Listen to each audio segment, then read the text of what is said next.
Peace and love, everyone. This is Sister Iman. I am dropping another video. In this video, I'm going to read you this article. At least one dead as major storms moving east with snow tornadoes.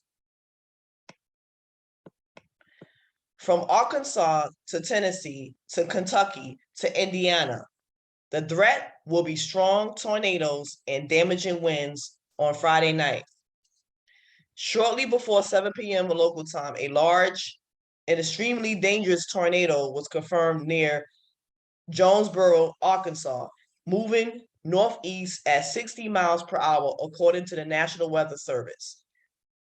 In Monette, Arkansas, one person was killed at a nursing home when a suspected tornado moved through Friday night, Craighead County, Arkansas.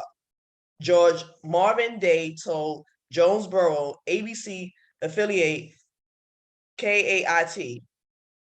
Authorities had initially said 2 people were killed. 5 others suffered serious injuries.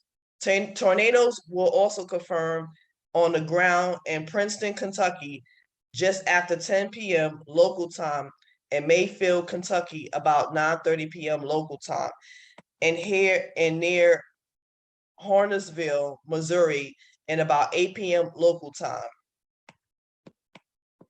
Tornado watches have also been issued in Little Rock, Arkansas, and Memphis, Tennessee. The worst tornado threat is from 8 p.m. to 4 a.m. Tornadoes are especially dangerous at night because residents may sleep through alerts. Meanwhile, a winter storm warning has been issued in upper Midwest and the Great Lakes, where snow is set to blow through Colorado, Wyoming, South Dakota, Nebraska, Iowa, Minnesota, and Wisconsin. A winter storm warning is in effect for cities including Aspen, Sioux Falls, and Minneapolis. So what I'm going to do, I'm going to post the link to this article in the description box. I will close out this video. Like, share, and subscribe, and I'll see you in the next video. Peace.